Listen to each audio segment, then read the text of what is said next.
Men's changing role in society. For generations, the script for what it means to be a man was written in the language of a single, unwavering expectation: the breadwinner norm.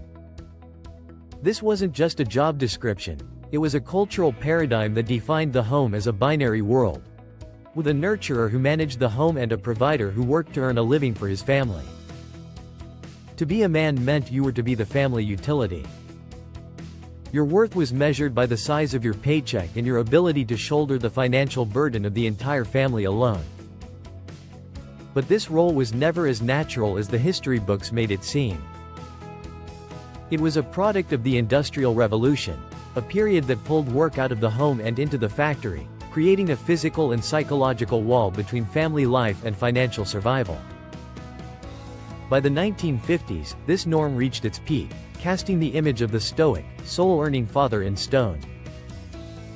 Then came the movement of the 1960s and 70s.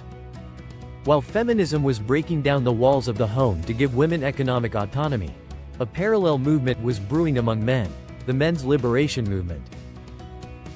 These men didn't see themselves as a privileged class sitting on a throne.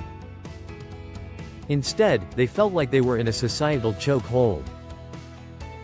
They looked at the Vietnam War and the draft and saw the ultimate, dark conclusion of the protector-provider role.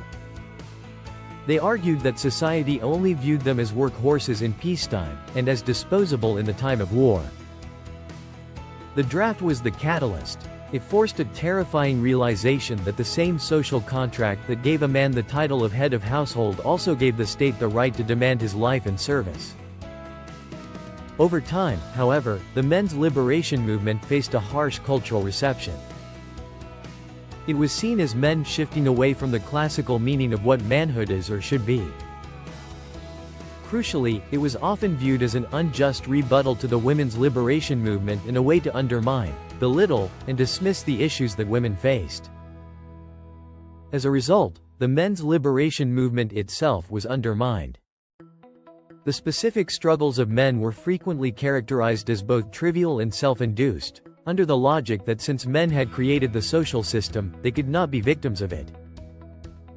This dismissal effectively pushed the movement to the margins of social discourse.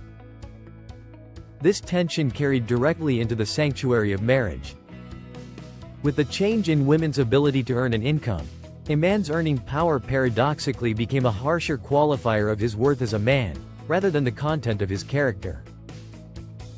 Marriage, once a partnership of survival, shifted into a space where a man's value was tethered to his utility.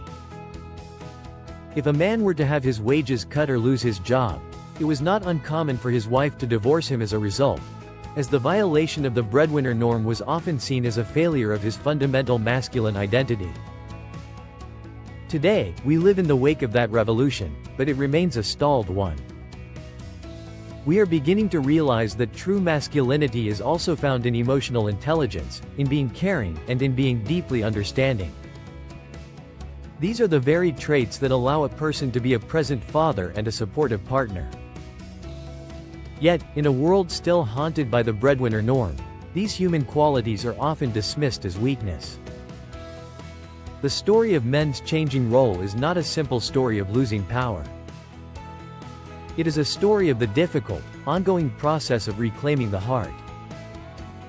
It is the effort to decouple masculinity from a dollar sign and realize that until we move past the rigid norm of the breadwinner, men remain trapped in a role where they are valued for what they can provide rather than who they are.